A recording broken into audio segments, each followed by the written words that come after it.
जबलपुर के वात्सल्य सेवा धाम के प्रमुख अभिषेक गुरुजी महाराज नर्मदा परिक्रमा के दौरान बुधनी पहुंचे, जहां उन्होंने नर्मदा तट पर रात्रि विश्राम किया। नर्मदा परिक्रमा का उद्देश्य लोगों के लिए नर्मदा पथ निर्माण और नर्मदा प्रदेश स्तरीय समिति का निर्माण है, ताकि नर्मदा परिक्रमा के दौरान लोगों को परेशानियां न हो। बुधनी पहुंचे गुरुजी से बात की टीवी 24 के संवाददाता कमलेश पांचाल ने।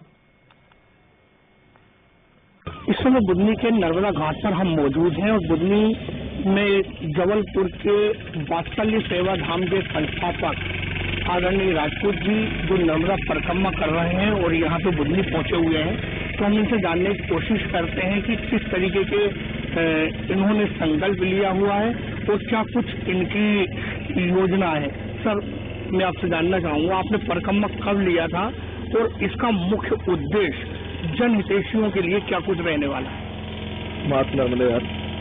इस परिक्रमा की शुरुआत अमरकंटक में 1 तारीख को की गई थी। 9 दिवस की ये यात्रा है जो कि दक्षिण तट से भरूच तक गई और वहां से तट परिवर्तन कर उत्तर तट के माध्यम से हम यहाँ इस घाट पर पहुंचे हैं।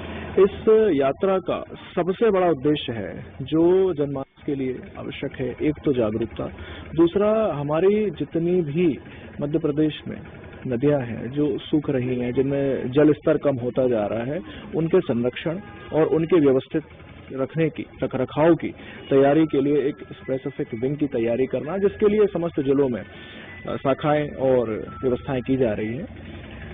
और माई नर्मदा के लिए जो बेहतर से बेहतर कार्य हो सकता है, परिक्रमा वासियों के लिए जो बेहतर से बेहतर कार्य हो सकता है, जैसे कि पथ निर्माण, परिक्रमा पथ के एक सबसे बड़ा एक हमारा बिंदु है, क्योंकि ये विश्व की सबसे बड़ी परिक्रमा है।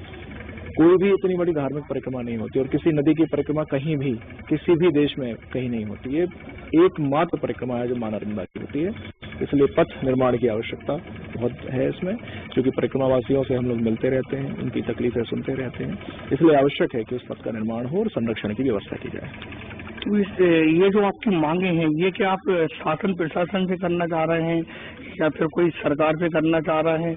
और यदि इसके अलावा आपकी मांगों को लेकर जो नर्मदा परिक्रमा वासियों को जो सुविधाएं मिलेंगी, उसको लेकर क्या कुछ कहना है आपका?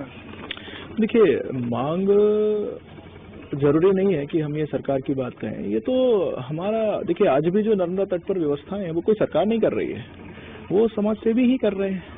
तो अगर हमारा पथ, हमारा तट समाज सेवी बना दे तो भी कोई परेशानी नहीं है, सरकार बना दे तो भी। हमारा उद्देश्य ये नहीं है कि कौन पूरा करेगा, हमारा उद्देश्य ये है कि वो कार्य होना चाहिए और सुविधा ये है कि इससे मार्ग छोटा हो जाएगा।